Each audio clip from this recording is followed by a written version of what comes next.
Yeah. Who's operating the slides? Your end or our end? I'll do it on share screen. Right, okay. And if you need any backup, I assume that he's got them. We're live. We're live. Okay. Well, good evening, ladies and gentlemen, and welcome to this session in the Edgware United Synagogue Adult Education Programme entitled 250 Years of Jews Serving in the British Military. You will know that 2022 is the year of the Queen's Platinum Jubilee, marking 70 years of service to the people of the United Kingdom, the realms and the Commonwealth. Throughout that time, Jews have loyally served Queen and country, as did those who came before them who served the previous monarchs. With hundreds of thousands of Jews having served in the British Armed Forces during the World Wars, Ajax, the Association of Jewish Ex-Servicemen and Women, ensures that their immense contribution is never forgotten. Tonight, we have a joint presentation by Dan Fox, the newly elected National Chairman of Ajax, and Brian Bloom, a past Chairman and now Vice President of Ajax. Welcoming his new role, Dan said, "It's a great honour to chair Ajax, which is such an important and historic part of our nation's Jewish and military communities. I look forward to taking forward the incredible work Ajax does on welfare, education, remembrance, and fighting anti-Semitism." He joined the Army Reserve, then called the Territorial Army, in September 2006, and was mobilised into the regular army for a year in July 2009, including a 6-month operational tour of Afghanistan. He remains a reservist, serving at least 30 days a year in uniform alongside his day job. Brian Bloom had a distinguished 19-year military career during the Cold War and the Falklands War. He is particularly interested in showing young people what the Jewish Armed Forces have contributed to this country. At the end of the presentation, you will, as usual, have the opportunity to ask a question or make a comment by raising your virtual hand. So initially, over to you, Brian. Well, I'll start with my father. My father was typical of his generation. Born in England of parents who had escaped the pogroms of Europe. He grew up in the East End of London. He went to the Jewish Free School and was a member of the Jewish Lads Brigade. He was a tailor. In World War II, like 65,000 other British Jewish men and women, he served in His Majesty's Armed Forces. He served from the 15th of January 1940, his 21st birthday, until the 23rd of June 1946. Rifleman Henry Bloom was deemed to have enlisted into the Rifle Brigade, embodied Territorial Army, and posted to the 2nd Motor Transport Battalion, the 1st Rifle Battalion, the Rifle Brigade. We take you to North Africa. It is May 1942. Rifleman Henry Bloom, 1st Battalion B Company, 1st Armoured Division in defence of Tobruk. They were attacked by Stuka dive bombers. 3 riflemen were caught in the open. The man in the middle was blown to pieces. The explosion tore off the clothes from Henry and the other man, Desmond, and they were covered in the blood and remains of their friend who was killed. Henry and Desmond spent 2 weeks in a field hospital before returning to the front line just a few days later. A few days later, it was June 1942, the Second Battle of El Alamein, Gazala, the Chroma Box. The Rifle Brigade was sent to defend Tobruk and was positioned at Gazala in 2 boxes named Akroma and Knightsbridge. Henry's 6-pound anti-tank unit were at Akroma, 12 miles west of Tobruk. Rommel's panzer tanks attacked. Henry's gun hit 1 tank. The last thing Henry remembered was an airburst above them. He came to the next morning. He had been badly injured. A German motorbike patrol found him, and he was taken to a German field hospital, who then handed him over to the Italians. The Italians kept them in an open fence compound. Many British prisoners of war died of thirst and their wounds in those compounds. the Germans embarked the prisoner of wars, the POWs, including Henry and Desmond, and their own wounded troops onto 2 merchant ships to take them to Italy. On the way, they were attacked by a British submarine, and one of the ships was torpedoed and sunk with the loss of all hands, German and British. Over to you, Dan.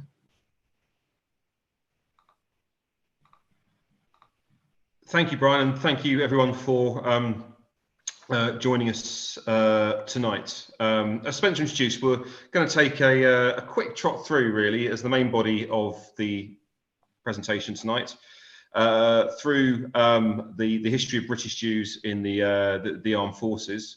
But following on from Brian's recounting of his father's exploits during the war, we're going to begin tonight with Brian's own personal memories of his time in the armed forces. So back to you, Brian. Okay. Well, what my father thought about me joining the Royal Navy and my brother joining the Air Force, RAF, I really do not know. He never told us. My military career started in Israel. I was a volunteer in Israel in the '67 war, but didn't get out there until 1970. We were members of a group called Shnat Sharut, and I served on 2 kibbutzim, Kfar Glikson near Hadera and Kibbutz Yagor. Along with I was the madrich of the group, and my wife of 50 years was one of my group. We were attached. We weren't in the IDF, but we were attached to the IDF, and we were attached to a Nahal unit. In other words, the pioneer units that were defending the border kibbutzim. On our return to England, I decided that I wanted to go back to Israel, but if I'd gone back to Israel, I would have been in the infantry. I saw an advert one day in the newspaper for Royal Naval Reserve in England. So I thought, that's a good idea. And one of the jobs advertised was as a medic. So I decided to apply. I applied in 1969, not 1969, what am I talking about? In 1975, and joined the Royal Naval Reserve, but I was not a medic. They looked at my qualifications and they decided that I had some knowledge of computers. So I was interviewed and invited by letter to join HMS Northwood, which is the commander headquarters in Northwood, Middlesex. And I presume not many of you live near there. Northwood was the center for NATO and the British Armed Forces during that period. And we covered an area of the ocean. I was assigned to submarines, and we covered the East Lant area, which you can see on the top right-hand side. You have Norland and East Lant. At one time or another, I served in both Norland and East Lant, but my main position was East Lant. What we did, it was the Cold War. It was our job to track the Russian submarines coming out of Murmansk. Murmansk is the top right-hand part. If you look at Norland and go to the far right, that little bit of green is at the very top is Murmansk. We used to get,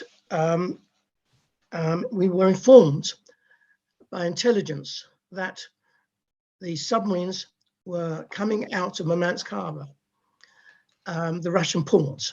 They were picked up by Russian satellites, not Russian satellites, our spy satellites. In the bay off of Murmansk, we had submerged a British submarine listening very quietly on the bottom of the ocean. As the Russian submarine would come over them, they would tag on behind and below and very silently follow them.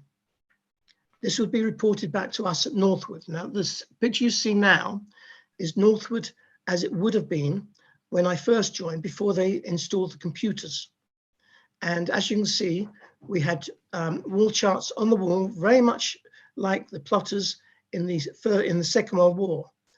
And we plotted in the Second World War the convoys, etc., and the battles on that plot. Have you got the picture of the Northwood Centre? This is what it looked like when I joined.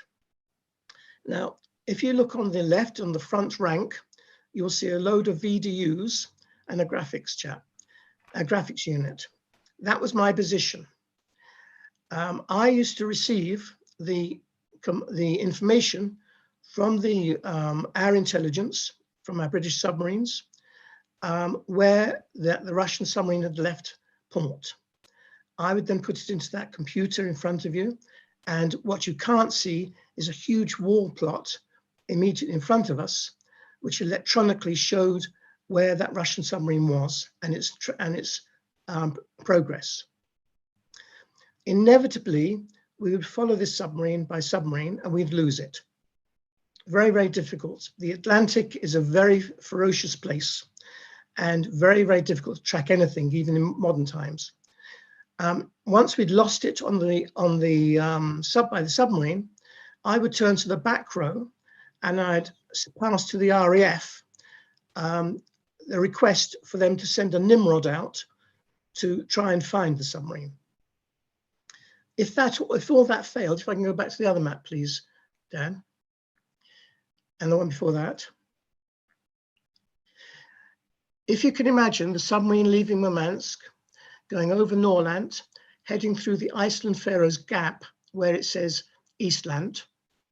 And if we lost it there wasn't much of a problem because we had a series of sonar buoys. It's called SOSUS. And SOSUS would be on the seabed, and that would pick up the submarines as it traveled, the Russian submarine, as it traveled over us.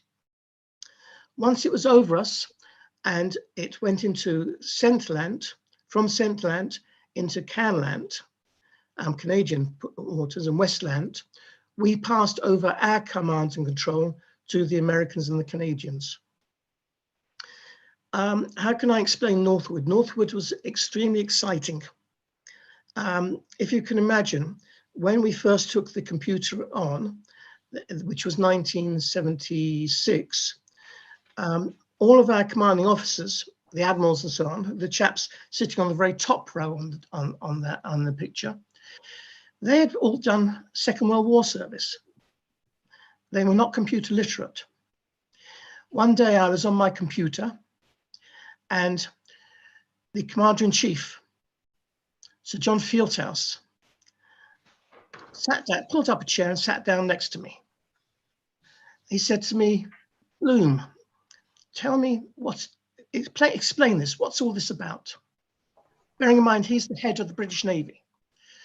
So I explained to him, it took 20 minutes, half an hour, and I explained to him exactly what was going on. Now, it was common in those days, the Navy really didn't trust the electronics. So we were still continuing with the paper plot. In other words, old-fashioned chart work. So John stood up, thanked me, and as he turned away, he looked over his glasses, he wore these horn-rimmed glasses, and said to me, "I think you better continue taking the paper plot as well." In other words, he never really understood a word I was talking about. Anyway, it did serve me some purpose because I was, shortly after that, recommended for promotion. Now, what was this about? Churchill, can't remember. Skip this one from a previous one. Now, NATO, which is represented Northwood, was our centre for the Cold War. And we were all assigned to NATO. And when the Falklands War started, we had a problem because we were supposed to be in two places at the same time. So I was kept on the NATO desk. But if you can imagine, on the desk next to me, and I mean literally next to me, was the Falklands desk. So we fought the Falklands from there. Now, the Falklands was a problem. Yeah, those are pictures of Russian submarines. Do you want to go back through them and I'll very briefly say what they were? Okay, this Okay. piece, yeah. Well, let's just go for that one, and then because you skipped on to the Then Falklands, I think. Then we'll go on to the modern one, the Churchill Conqueror. This is what I'm talking about when I'm talking about a Russian submarine. Now, this monster is a ballistic nuclear missile boat. It carries enough weapons to destroy the world. You can see the size of it. They are very, very big, very, very quiet, and very difficult to trace. If we can go forward, please, Dan. And this is HMS Conqueror. Now, if you remember, Conqueror, I've gone back to the Falklands now. The Conqueror was a smaller boat. It's a British boat, and it was a hunter-killer. In other words, its job was to kill other ships. It had no missiles it wasn't a bomber like the previous submarine. Now, HMS Conqueror, if you remember, sank the Belgrano. Now, I can't talk very much about the Falklands War, it's still early history, but I can say that the Belgrano, there was lots and lots of stories about the sinking of the Belgrano, mainly published in the Sun. They were all false. They were all wrong. What actually happened was the Belgrano was a threat. It was skirting the outside of our exclusion zone and could have come in and done severe damage at any moment by just turning their wheel. The captain of the Conqueror signaled northward and said, I have the Belgrano in my sights. What do you want me to do? So our command got hold of Thatcher, Prime Minister Thatcher, Margaret Thatcher, and she made the decision to sink her. Now, I wasn't on the Conqueror, but I met people who were on the Conqueror. We met the captain and everybody else afterwards. What actually happened was they had the Conqueror in sights. They fired a Mark 48, a 1940 World War II torpedo at her, and they sank her.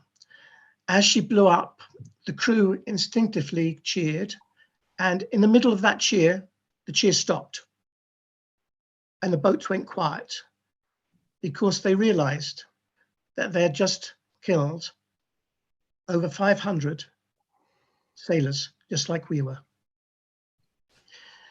Next slide, please. In the Falklands, we had Jason Burt. Now, Jason Burt was the youngest member of the British forces. He served in the Paras, in the Parachute Regiment. He joined when he was just 16 years old. This is him on the way to the Falklands. Now, regrettably, he was killed in action. If you remember the story of Colonel H, who died whilst taking a position in the Falklands, Jason was killed alongside him. Jason was the youngest serving British armed forces personnel to be killed in the Falklands, and he was Jewish. He's buried in Aldershot. This is for my sins is me, as I was. Those who know me now with no hair and no beard, I've changed a little bit, but that was me back in the day. Onwards, please. This brings us on to today and the Armed Forces Jewish community. Now, would you like to take it from there, Dan? Thank you very much, Brian. So that's as the title of the talk and Spencer's introduction hints at, Brian and I stand in a tradition of Jewish service in the military and to the Crown that goes back nearly 300 years now. This is where it all began for me, in the middle there, as an instructor in the Army Cadet Force.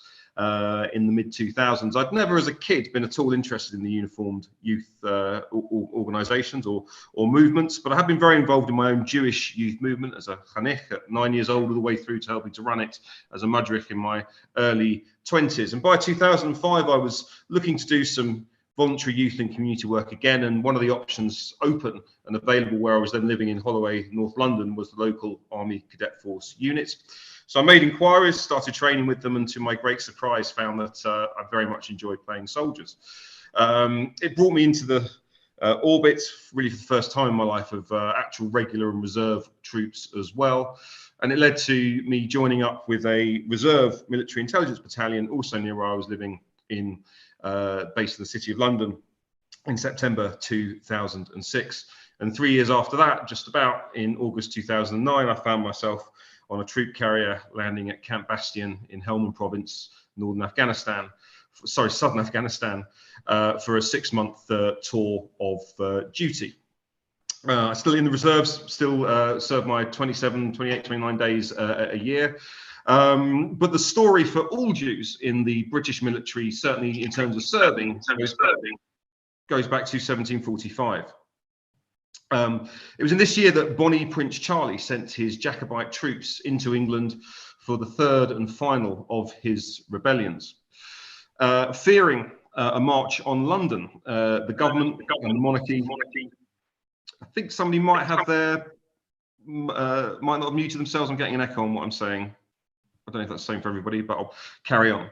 But fearing a march on London, the monarchy and the government established a garrison for defence, led by the Grenadier Guards, and a handful of young Jews from the community based in and around the Bevis Mark Synagogue in Aldgate, East London, also joined up.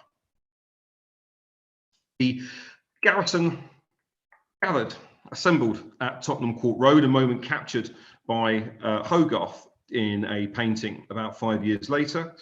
And from there, it manoeuvred to the area chosen for the defence of London, an area of common ground and cleared woodland, close to the main routes into London from the north in Middlesex, called Finchley.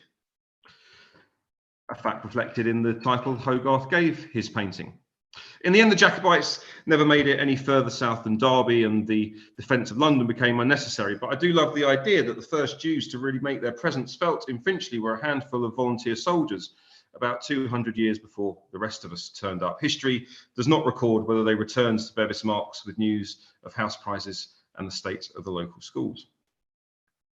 Between 1756 and 1763, Britain, along with the rest of the great powers, fought the 7 Years' War, a conflict so significant to shaping the world that some historians even refer to it as World War Zero these days.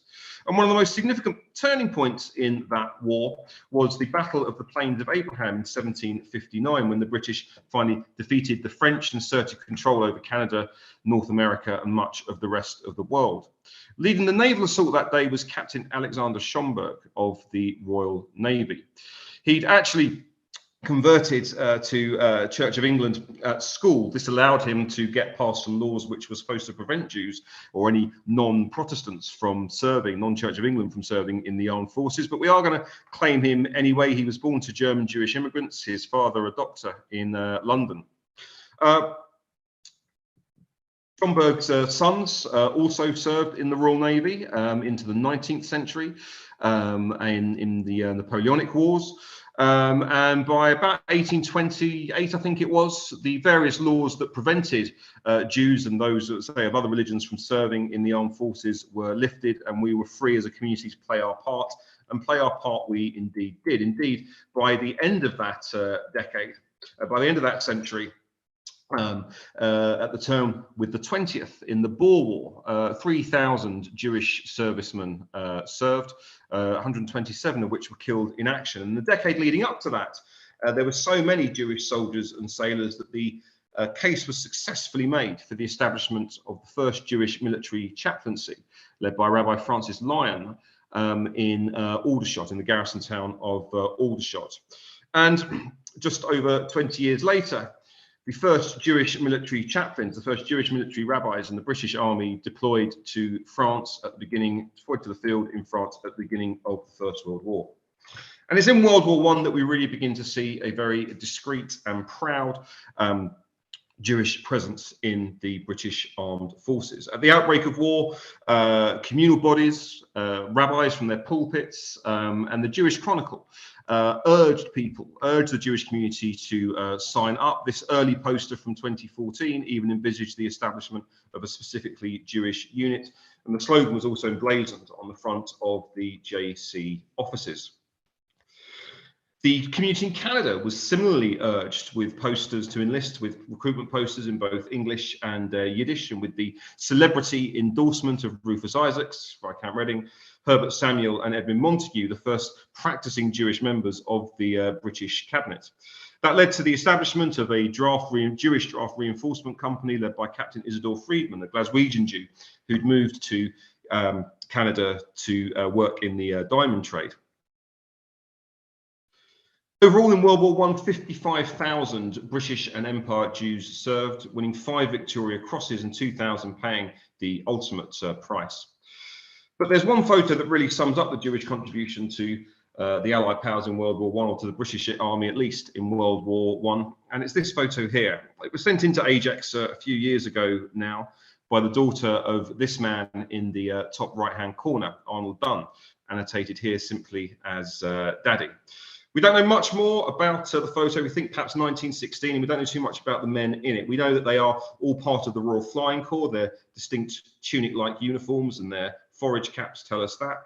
But we do also know that they were Jewish, and we know that they were why they were gathered together on this particular day for a photo, because they left us a chalkboard caption at the front of their gathering, declaring themselves simply to be a minion in France, like the title of a lost Arnold Wesker play. By 1915, those specifically Jewish units had been established. The Jewish labour companies, also known as the Russian labour companies, taking its membership from first and second generation immigrants from Eastern Europe. They were responsible for many things, including the digging of the trenches, being out in front of the front line itself, digging the first trenches for defence and attack. And out in the Middle East, the Zion and Mule Corps became the first Jewish fighting unit serving under a distinctive Jewish insignia, this encircled Star of David, to take an active part in the war, in any war, since the Bar Kokhba revolt against the Romans about 1800 years before. When the Corps was all but wiped out at Gallipoli, one of its founders, the Zionist leader Zev Jabotinsky, came to London to lobby for the establishment of a Jewish infantry unit.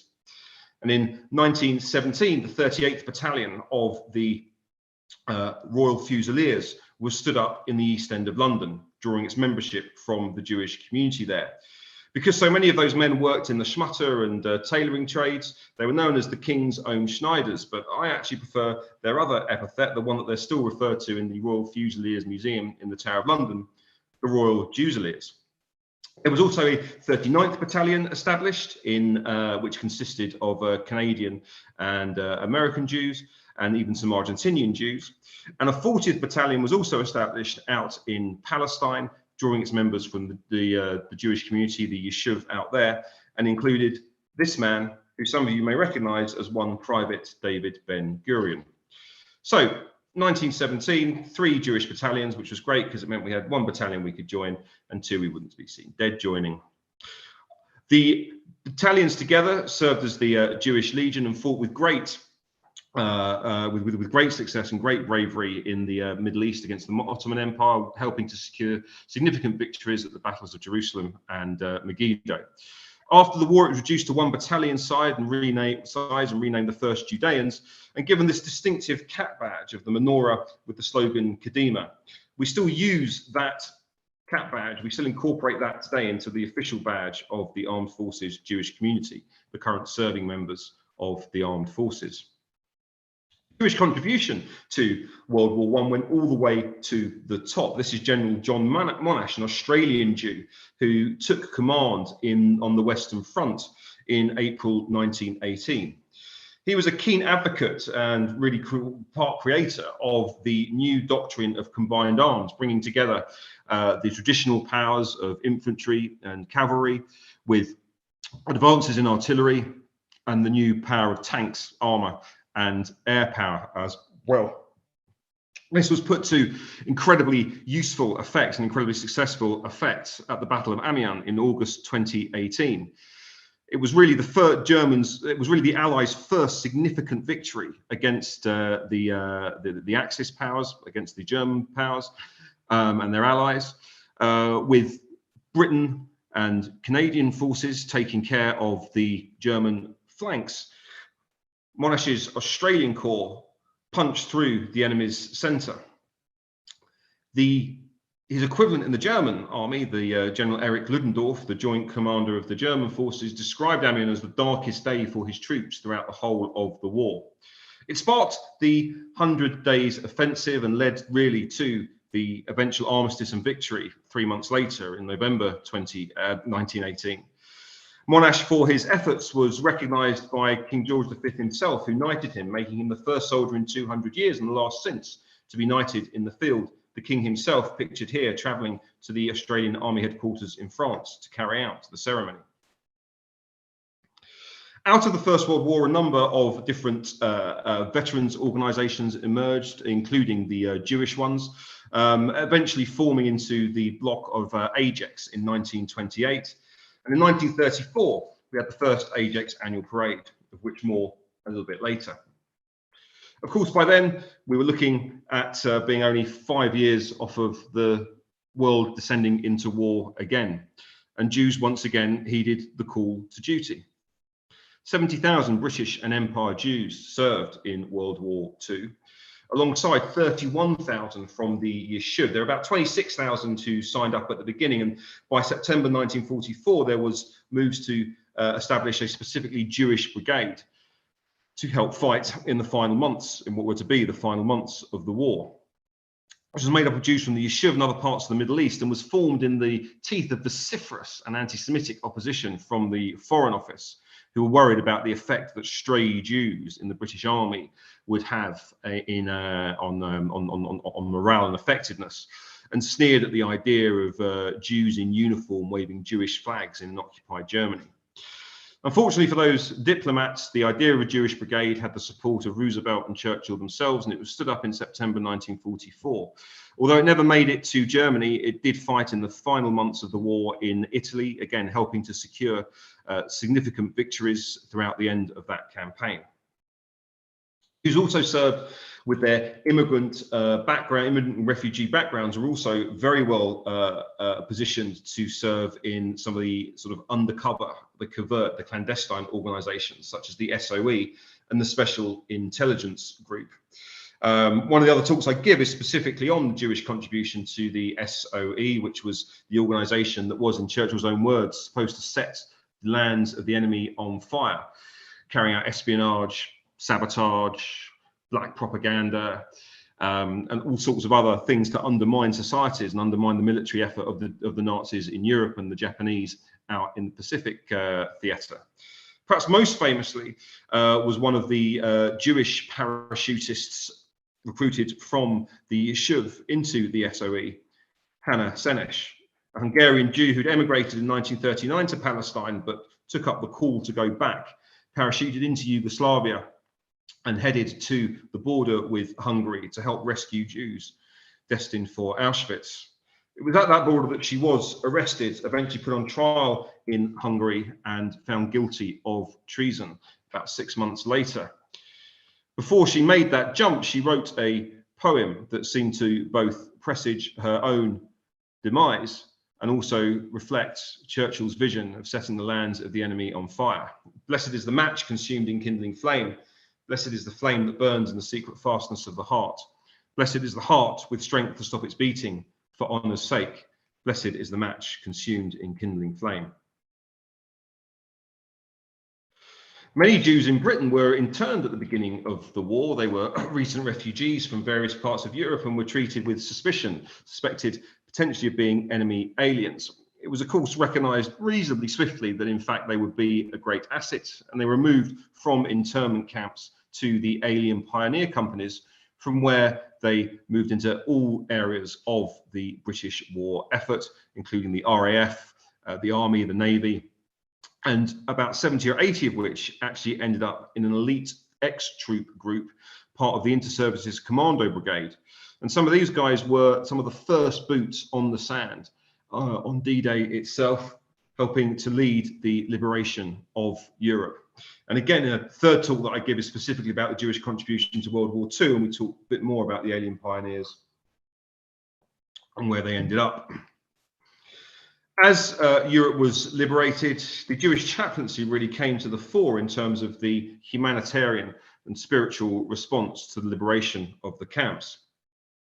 Reverend Hardman was a young Jewish chaplain who was one of the first people into Bergen-Belsen.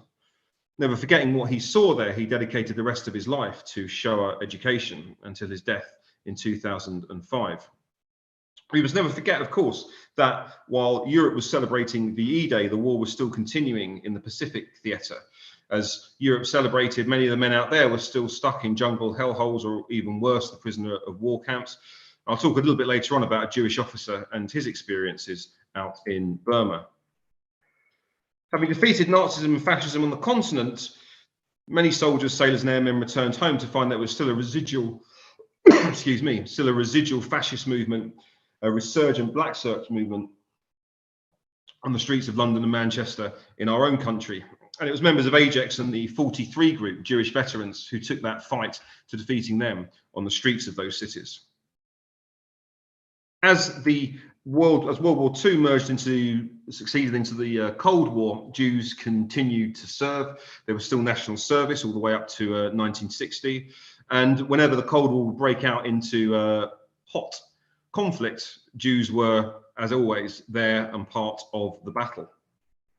Since World War II, 11 Jewish servicemen and women have been killed in action, and another 49 killed in training or accidents. That includes Monty Ritterband, killed in Korea, Robert Kunkel, killed during the insurgency in Cyprus, Robert Bankier, the first murder victim of the official IRA during the Troubles in Northern Ireland, and, as Brian spoke of before, Private Jason Burt, killed in action in June 1982, just 2 days before the end of the Falklands conflict, Britain's second youngest fatality of that war. That's as I say, the tradition in which Brian and I and our colleagues in Ajex and the Armed Forces Jewish community continue to serve. When I meet other Jewish people for the first time and they find out that I'm in the military, the British military, there's always two questions. The first is, how many other Jews are there? Well, there's a couple of organisations other than Ajax that look after Jews in the military. There's the official body devolved from the Ministry of Defence, the Jewish Committee for Her Majesty's Forces, that oversees things like kosher ration packs and the appointment of the Jewish chaplaincy and the sort of religious ministration to Jewish troops. And there's a more informal group, the Armed Forces Jewish Community, which established itself about 20 years ago. Every year, certainly before the pandemic at least, there's a reunion of us all at Amport House in Hampshire, the headquarters of the Royal Army Chaplains Department. This is one taken a couple of, well, probably more than a couple of years ago. Now it's a time for family and for guests as well. We have members, Jewish members of other armed forces around the world join us there. Between them, JCHMF and the Armed Forces Jewish community probably have about 250, 300 people on their books, people that we know are Jewish and serving. But those who know both the military and the Jewish community better probably put the estimate around probably about double that, nearer 600 Jews currently serving, who for whatever reason haven't found us yet in an official capacity or just aren't interested perhaps in the Jewish side of military life.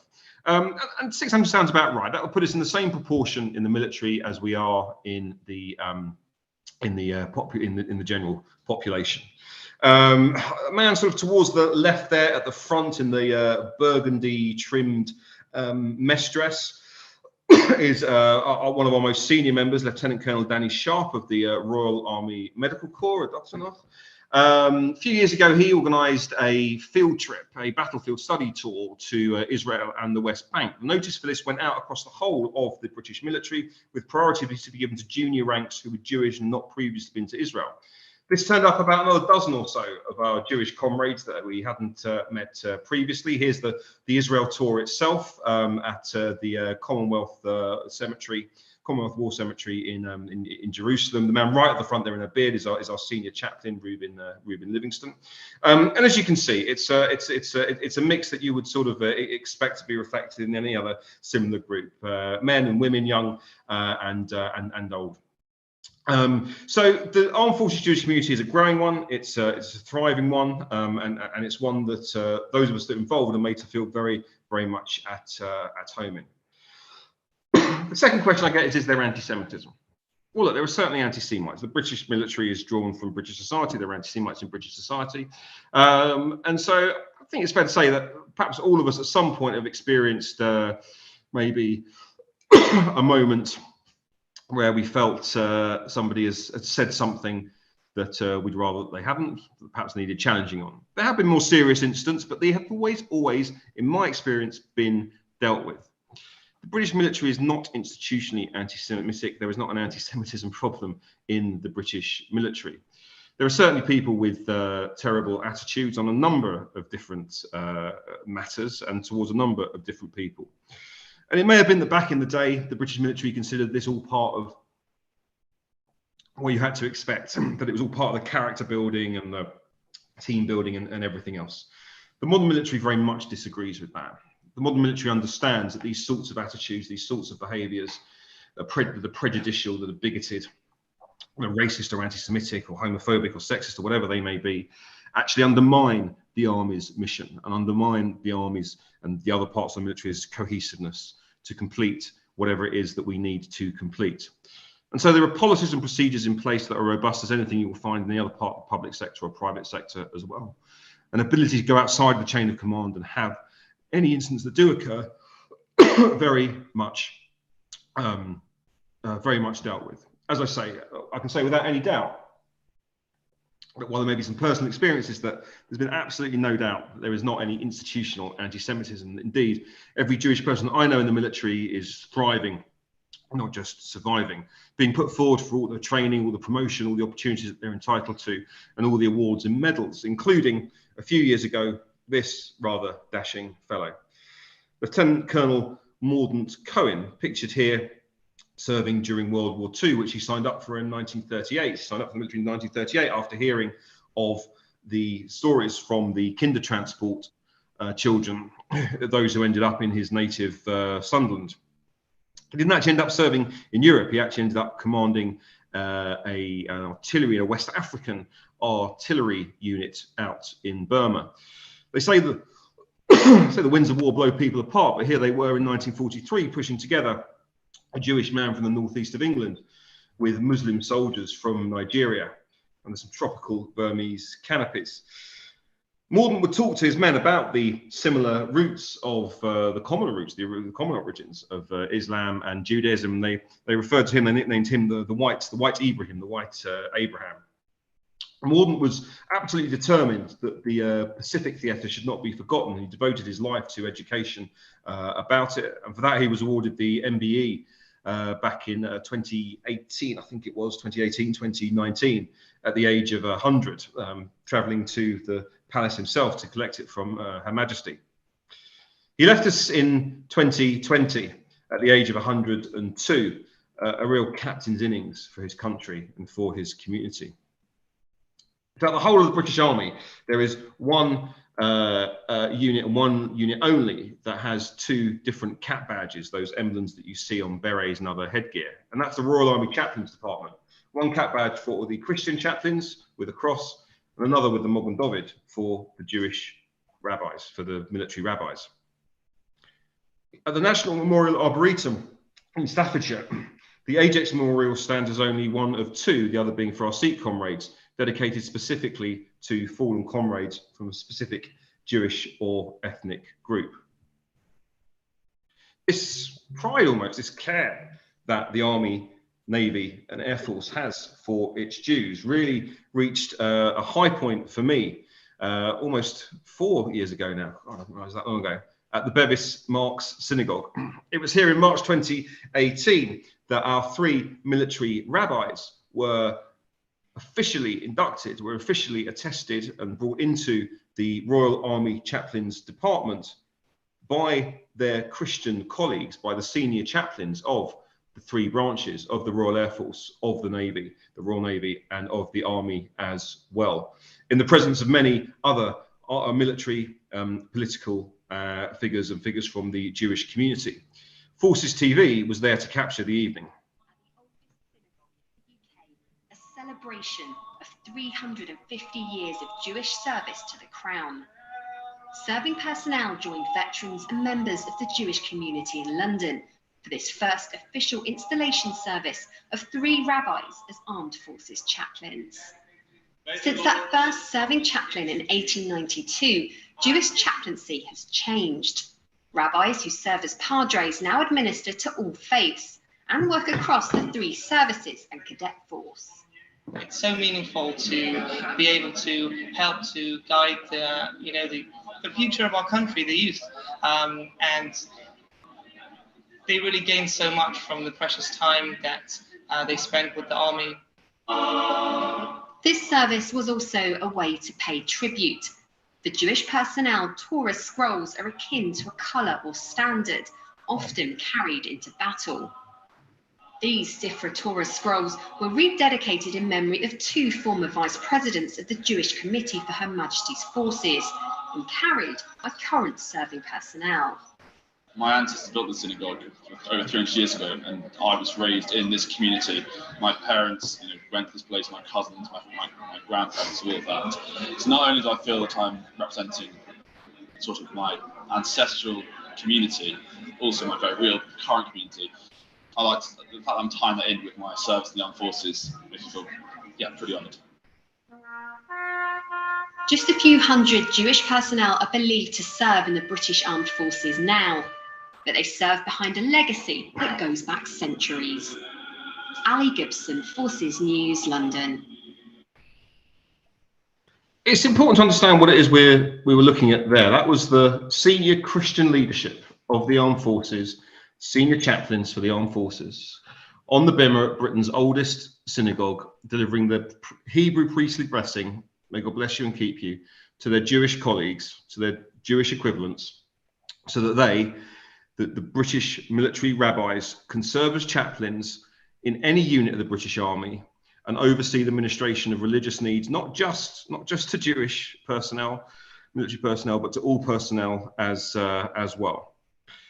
British military has many problems. I've probably complained about all of them many times over, but anti-Semitism is not, just simply isn't one of them.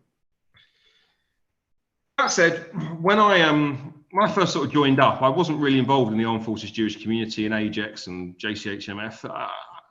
I had my Jewish life back home with family and friends. And there was just so much else going on when you join the army, even as a reservist, perhaps especially as a reservist when you have your civilian career as well, that anything extracurricular just really fell by the wayside. It was great that the Armed Forces Jewish community was there. It was great that I knew they were there and they knew where I was, but I wasn't really involved. But then a couple of things happened that really sort of changed that for me. The first is that we lost one of our own. Paul Mervis was originally from Wimbledon. His family members of the shul down there. He was involved in the Jewish youth movement, spent some time in Israel before university.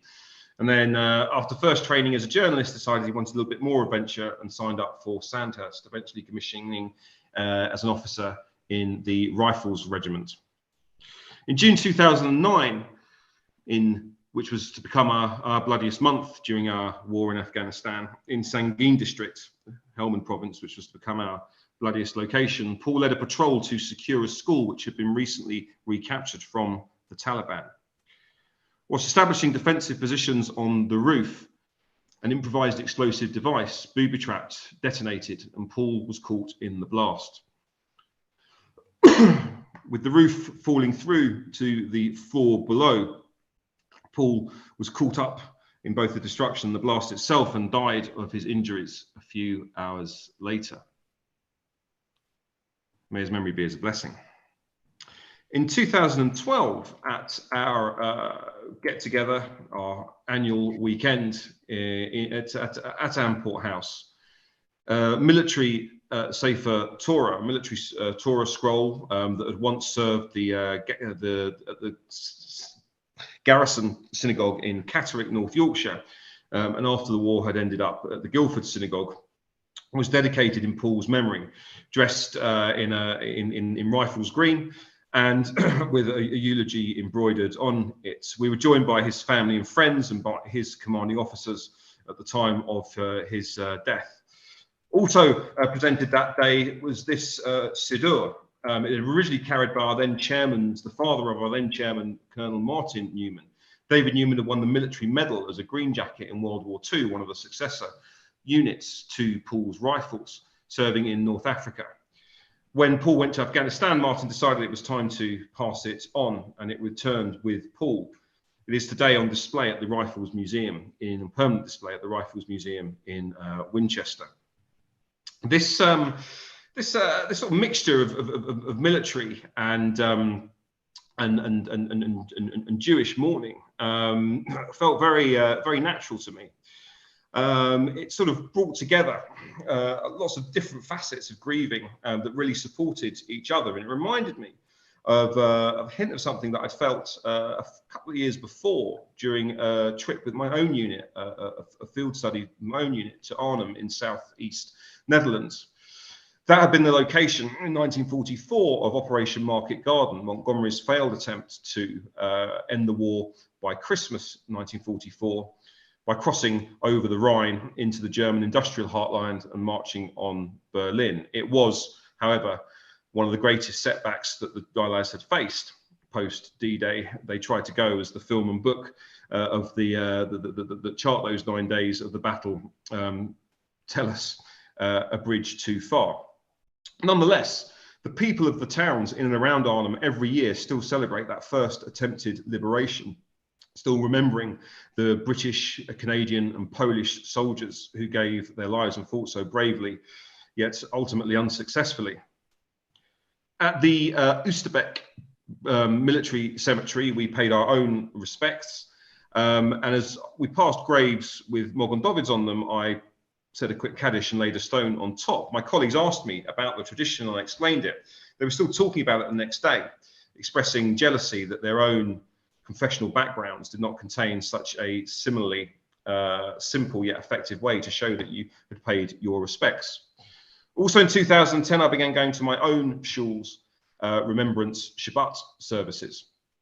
To stand in the shul where I'd been a member, that my parents had helped found, where I'd been a member all my life, to stand there in uniform alongside people like Brian and other current and former members of the armed services, always feels like a very simple but effective way of asserting the Jewish connection to our country, to our community, and yes, to Israel, but in stern defiance of the anti-Semitic slur of dual loyalty. In Judaism, we're taught that there's nothing more important than looking after the dead, that it is the one true kindness, the chesed shel emet, because it cannot be reciprocated. In the army, we're taught to apply the principle of selfless commitment, to put in a war situation our friends, our unit, the mission, the country before ourselves. What does selfless commitment mean in times of peace? Well, if we look at the Jewish principle of chesed shel emet, then surely remembrance is part of that as well. This overlap between Jewish remembrance and military remembrance, of course, peaks every year in November on the Sunday after Remembrance Sunday at the Ajax annual parade. It was in 1934 that King George V himself gave Ajax permission to march to the cenotaph on that day in recognition of the Jewish contribution to the First World War. It remains a unique permission for any such group, and is still one of the biggest remembrance events, not just for the Jewish community, but throughout the whole country and possibly the Commonwealth. This overlap, as I say, when we're talking about that overlap, I think it's the moments at which we feel the biggest connection, not just to the military, but as Jewish personnel to our Judaism as well. And also the points at which we feel proudest. It's really quite a thing, the Ajax Parade. And it was fantastic last November to finally get it back after the postponements from the pandemic period. When I first put this presentation together, I'd sort of been planning to end it at this point. But something else was nagging away in the back of my mind about the fact that, putting aside the serious business of remembrance and mourning and grieving, there is something more structural, more universal about what we train for as soldiers, sailors, airmen and women, and what we also learn as Jews. So I went back to thinking again, went back to the beginning, thinking about how I'd got into this myself first with the Army Cadet Force and what inspired me into that, my time in my own Jewish youth movement. And to remind myself of those days, I went back to the website and was reading up on the latest exploits of those Hanachim, a generation on from myself. On the About page, I found what I was looking for. The pillars of the movement, the principles under which we had learnt and taught ourselves all those years previously. Of Judaism, which, yeah, there's a bit, I think we do feel reconnected to that, but that's a very personal thing. Of Zionism, I will always support and defend Israel. I've done so professionally at times, but the country to which I've made the ultimate commitment is Britain. But then Tikkun Olam, repair of the world, Tikkun Olam. That insistence, that direction from the Aleinu, that we should, that we have to try and at least leave this world in some sort of a better place, some sort of a better way than how we found it. The military doesn't always get everything right, and certainly our leaders definitely do not get everything right at all. But even when military action goes wrong, there is still genuine counterfactual analysis that not having done anything, that non-intervention would have been just as bloody. And all the rules for this, all the rules that we find in the current law of armed conflict, in Geneva Conventions, those codes of how to behave in war and how to be better in war are all found in first place in both the Talmud and in the Torah. It's in those places that we find the laws urging us to take care in war, that while war may not be ideal, it is sometimes necessary, but when it is necessary, we must behave in ways that protect civilians, that protect what we now understand to be human rights. They wouldn't have been called it then. There's huge amounts of moral authority in those laws today and in those laws of biblical times. From where does a modern military draw its moral authority? Well, that's probably operations other than war. If we look at the other things that the army does, that the military does, not just the army, of course, whether it's helping out in civil emergencies back in the UK at times of flooding or in the recent COVID pandemic, whether it's looking at humanitarian relief in natural disasters, whether it's looking at the evacuation of non-combatants in wars that we might not be involved in ourselves. We are making the world safer. We are making the world a better place. It's a knot that we have to untangle of moral responsibility, personal morality, of political responsibility and military necessity. I think for me, it's summed up in the quote by George Orwell, writing in Notes on Nationalism in 1945 about pacifists. That those who abjure violence can only do so because others are willing to do violence on their part. That is the stark truth which history, especially our history, has told us.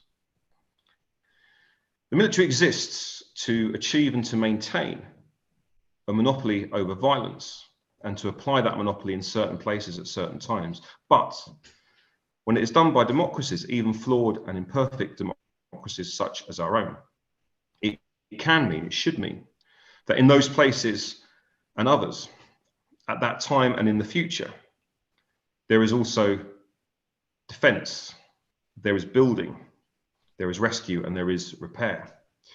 And that's why, for me, my time in uniform has been the most consistent, the most persistent, and the most effective application of Tikkun Olam as a soldier and as a Jew. Thank you very much.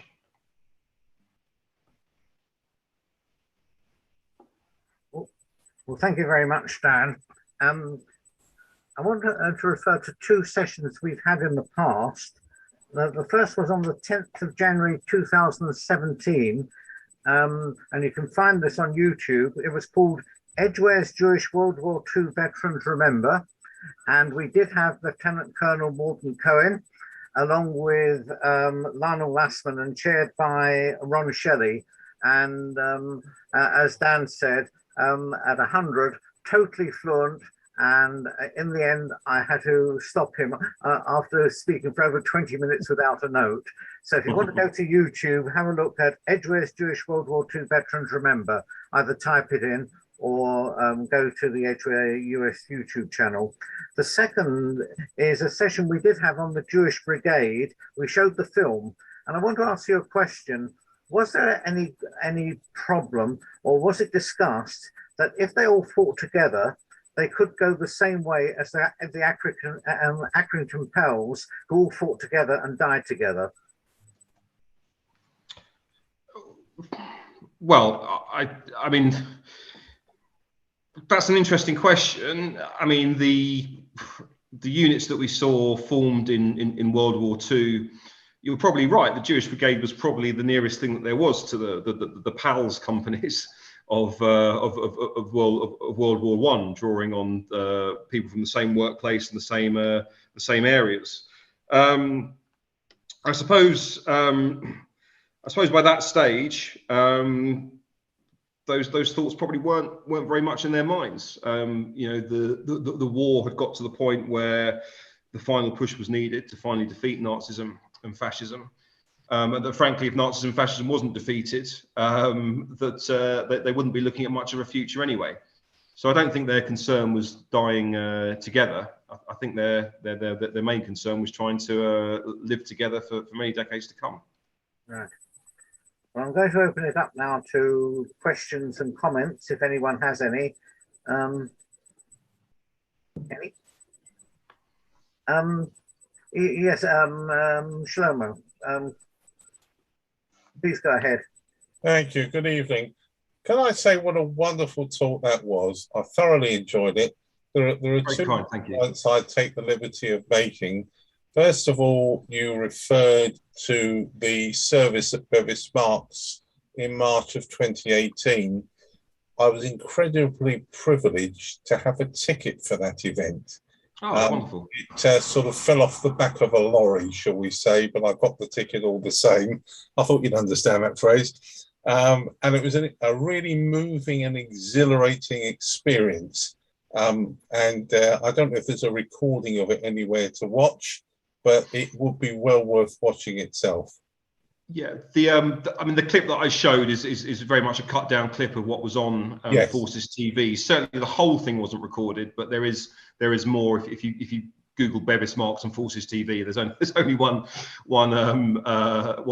article about Mervis Marks on the Forces TV website. There's more from that night. Right. The other thing was you referenced to the late Lieutenant Colonel Morgan Cohen, who I had the pleasure to meet a few times because I knew one of his daughters and sons-in-law. After the wartime service, he became a lawyer, and he was the first regional employment judge to be appointed in the new industrial tribunal, which he served until he retired compulsorily in 1972. He was then a pensioner of the Ministry of Justice for 29 years and held the record for being the longest serving pensioner, claiming month after month, much to their distress, I expect, and expense. And I would take to think they cheered when he finally rolled over, but it probably cost them an absolute fortune. And bully for him, say I. I didn't know that, but it doesn't surprise me. And of course, I believe his wife was a judge as well. And I think they were the first. Oh, Her Honour Judge Marilla Cohen was a judge at the. Yes, I think they were the first husband and wife. That's right. Judging pair to be appointed and serve at the same time. So an incredible family. And indeed, in that clip that I showed, the young Jewish chaplain there, Simon Taylor, that's one of his great nephews, one of Morgan Cohen's great nephews. Absolutely, yes, indeed. One of his son-in-laws is a serving judge at the moment as well. Yeah. I'd like to bring in either Gillian or Bernie, depending on who wishes to speak. So would you unmute yourself, please? You need to unmute. Yeah. I'd just like to remember my cousin Basil Wolfe, RN, who was only one of only 11 survivors of the Battle of Walcheren, the island in the Schelde that dominated the docks at Rotterdam. which was defended to the death by the Germans on the orders of Hitler himself. It was a dreadful, poorly organized attack by the Allied forces, which he managed to survive. The island was taken, and he was awarded the Légion d'honneur by the French only a few years ago in recognition of his contribution. So just a mention of him. Thank you very much. Well, thank you very much. And one of the many that we commemorate and will continue to commemorate in different ways. Yeah. Spencer, can I just comment? Yes. Living in Bournemouth and Guildford, 50-50 sort of thing, the whole of Edgware and your adult education program has seen us through the pandemic, the lockdowns, and it goes on. And I couldn't be more grateful. It's just an excellent educational thing to get into, and we just look forward to every one of them. Thank you so much, Spencer. It's hard work, I know, but it's so appreciated. Thank you very much. That's very kind of you. Yeah. Any other comments? If not, could I ask you a final question? And that's, unfortunately, we know that the number of veterans, particularly from the Second World War, is diminishing. Can you tell us a bit about how you're gearing Ajax towards younger people, and particularly the schools?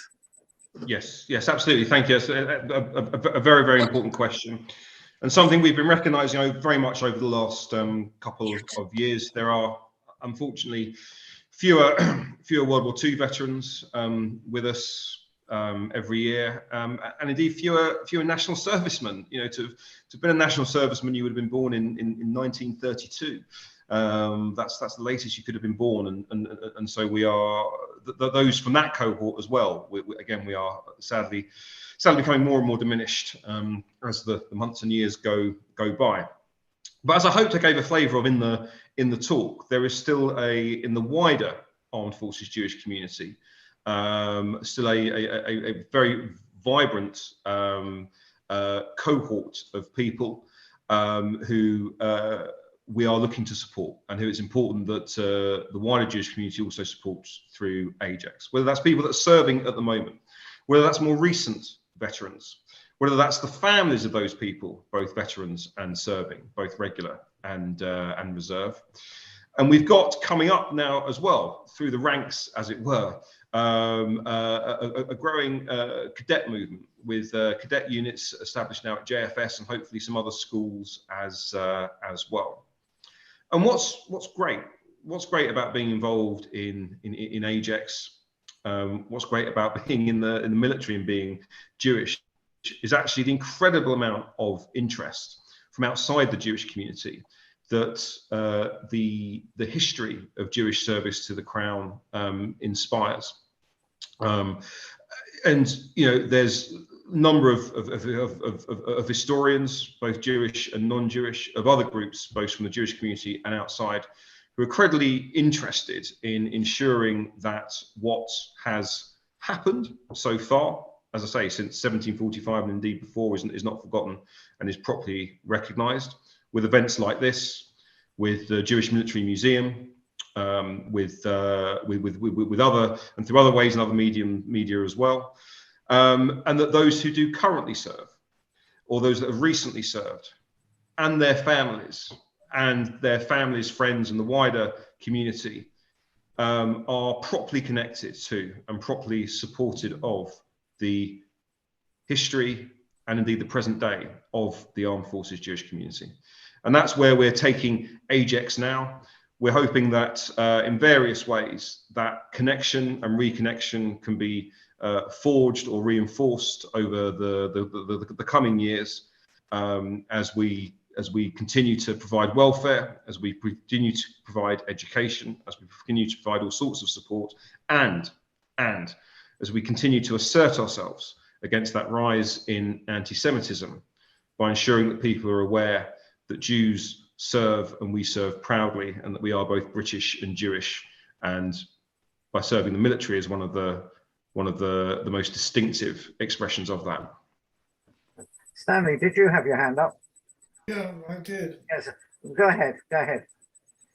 I was born in 1934, and I was called up in 1952, and I served in the Air Force. What I didn't know when I was called up was that there was a war going on in Korea. So I was kitted out with an extra kit bag which contained all the tropical stuff that you could possibly push into a kit bag. And I saw quite a lot of different country in consequence.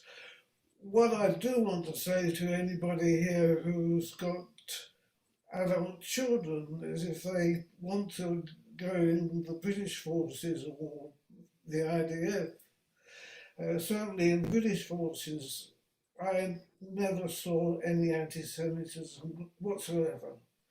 People were interested, and that's different. They were curious because I was the only Jew in the camp. Thank you. Yes, thank you. Sorry, in 1942, you would have had to have been born to have still served in the sort of national service, man or woman. Yeah, I think for most people, for the vast majority, the experience you just described is the most common one. There certainly were, I think, problems with sort of anecdotal and in pockets of the military throughout the national service era with Jewish servicemen. But the main experience, and I think the experience still today, is that people are just very, very interested when they find out that you're Jewish and in the military. Yeah.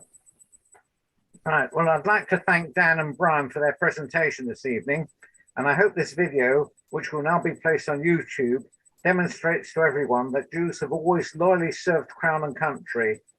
We wish them every success in bringing the work of Ajax to the attention of a wider audience and hope that more young people will become involved.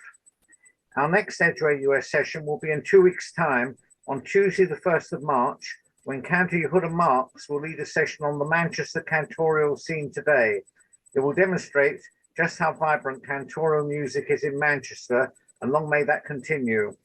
And 4 weeks later, on Tuesday the 29th of March, I shall have the privilege of interviewing the world-famous cantor of Fifth Avenue, New York, Joseph Malavani. We shall now take a break until after Pesach, and then resume our biannual program after that, after those 2 sessions. In the meantime, if you wish to catch up with past sessions, you can find them on our Edgeway US YouTube channel. More information about our adult education program can be found on our website, www.edgewayu.com. Alternatively, contact our office@edgewayu.com, and ask to be placed on the circulation list for the adult education program.